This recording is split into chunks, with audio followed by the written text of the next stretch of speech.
London. Chapter 1. This is London. Every year, more than 9 million people come from countries all over the world to visit London. They go to the theaters and museums, they look at interesting old buildings, many of them hundreds of years old, they sit or walk in the beautiful parks, or have a drink in a pub. They go to Oxford Street to look at the shops, or to Harrods. 2 million visitors go to the Tower of London. 1 million more go to see St. Paul's Cathedral. Yes, London is a big and beautiful city with lots to see and do. But how did it all begin? Chapter 2. In the beginning. The name London comes from the Romans. There were people living here before they came, but we do not know very much about them. The Romans came to England in AD 43. They built houses and other buildings and made a town next to the River Thames. They called the town Londinium. They built a bridge over the river, and ships came up to Londinium from the sea. The town got bigger and bigger. Important new buildings went up, and you can see some of the Roman city wall today, near the Museum of London. It was a rich town with about 50,000 people living in it. But soon after AD 400, the Romans left Londinium to go back to Rome, and nobody lived in the town for many hundreds of years. The buildings began to fall down. Danish soldiers destroyed more buildings nearly 500 years later. King Alfred was king of England then. He got the Danes to leave London and his men built the town again. In 1066, William the Conqueror came to England from France to be king. Soon after, he began to build the Tower of London. When Henry VIII was king in 1509, 50,000 people lived in London again. By the year 1600, there were 200,000, but a lot of them lived in old and dirty buildings. In 1665, 100,000 people died from an illness called the plague. This was called the Year of the Great Plague. A year later, in 1666, there was a big fire, the Fire of London. It began in a house in Pudding Lane, near London Bridge.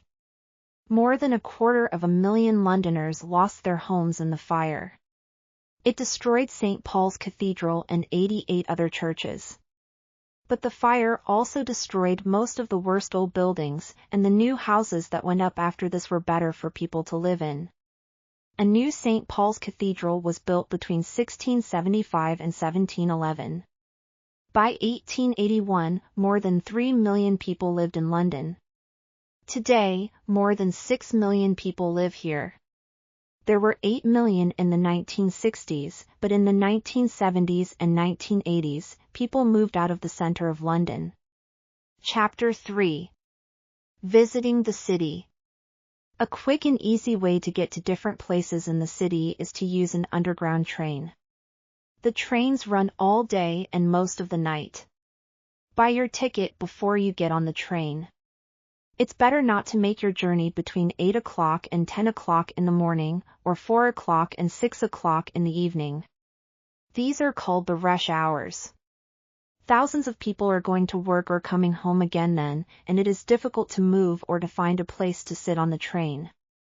You can see much more of London from one of its famous red buses. Some special visitors' buses take you to many of the interesting places in the city on one journey. It takes about 1.5 hours, but you can break your journey and get off, and on again, at the different places you want to visit. London taxis are called black cabs. Most of them are black, but some are not. You can stop one if it has a for hire sign on it. The drivers are usually friendly and helpful.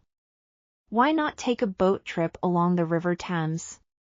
Boats leave Westminster Pier and Charing Cross Pier, and they go to Tower Pier in Greenwich.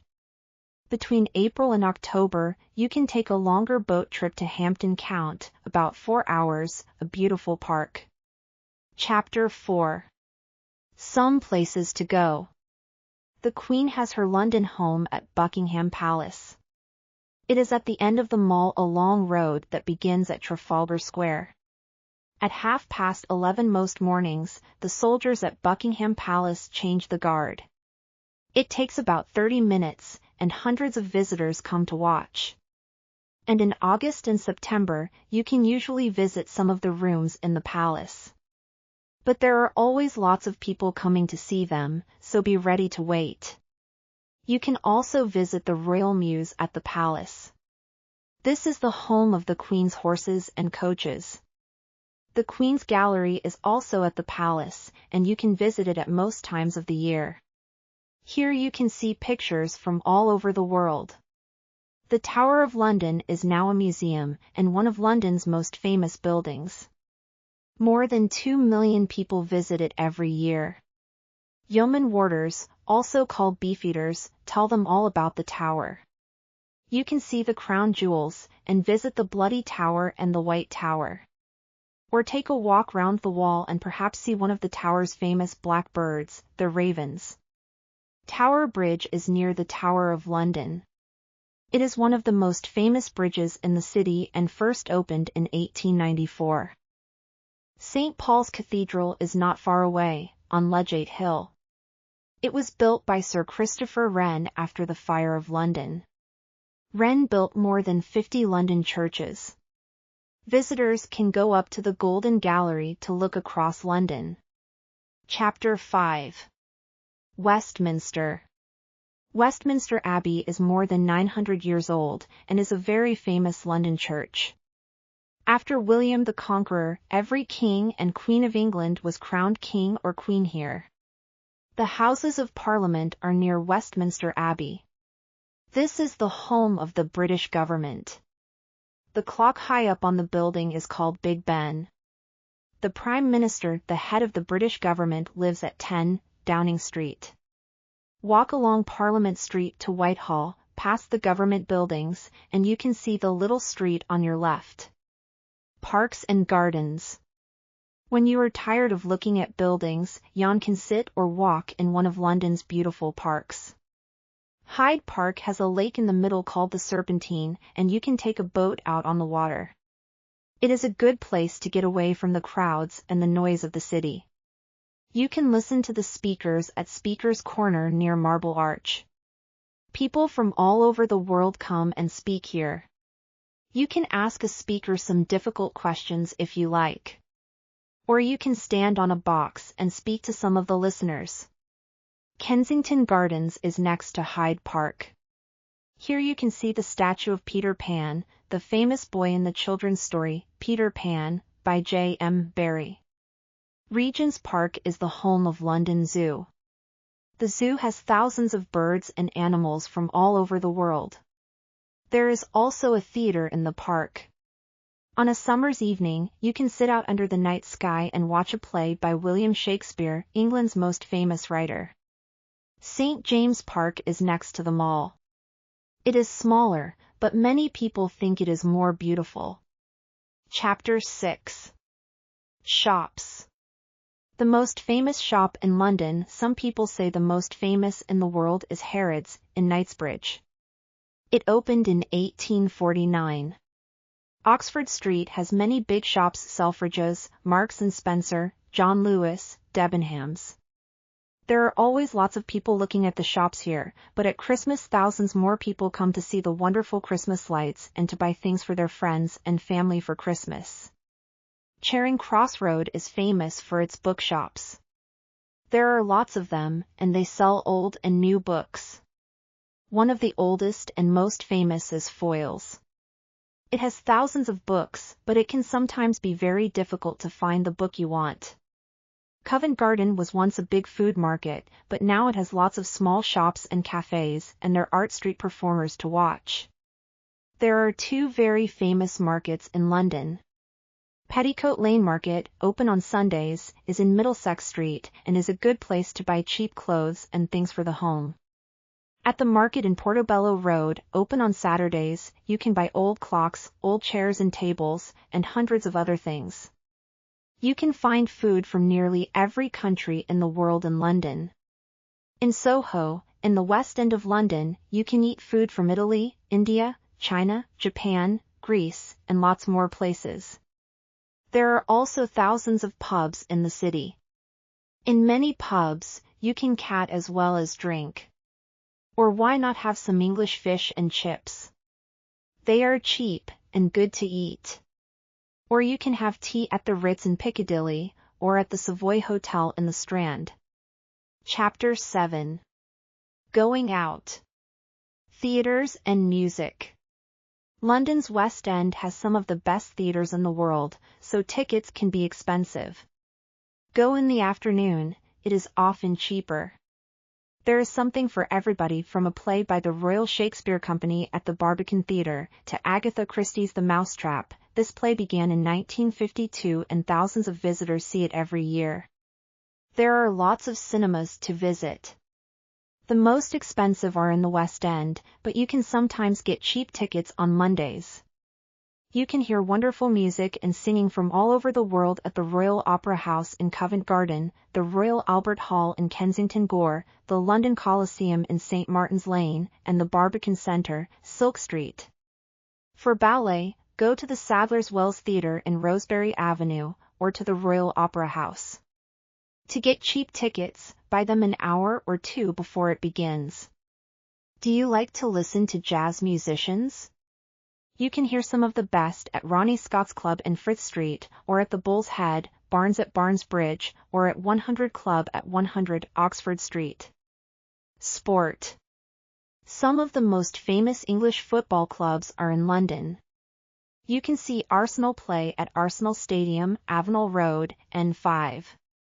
Chelsea play at Stamford Bridge, Fulham Road, SW6, and Tottenham Hotspur play at White Hart Lane, High Road, N17. To watch the very English game of cricket, go to Lord's Cricket Ground in St. John's Wood, NW8. This is the home of cricket for most English people. Chapter 8. Museums and galleries. The British Museum in Great Russell Street is the biggest museum in Britain. Tickets are free. The Museum of London at 150 London Wall is one of the most interesting museums in the city. It tells the story of London and its people. One more museum that tells a story is the Museum of the Moving Image, MoMI, on the South Bank, under Waterloo Bridge. This tells the story of cinema and television, and there are many things for visitors to see and do. You can act with actors on a film set. Or you can read the news on TV. 4 million people visit the National Gallery in Trafalgar Square every year. They come to look at more than 2,000 pictures. Tickets are free. At the National Portrait Gallery in St. Martin's Place, you can see pictures of famous people. Tickets are free here, too. The London Dungeon in Tooley Street is a museum of horror. 500,000 people visit it every year, but they don't always stay to see it all. Madame Tussauds in Marylebone Road is famous for its people made from wax.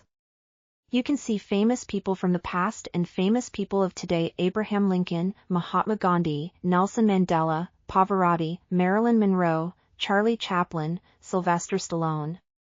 And in the Chamber of Horrors you can see some very bad people. Chapter 9.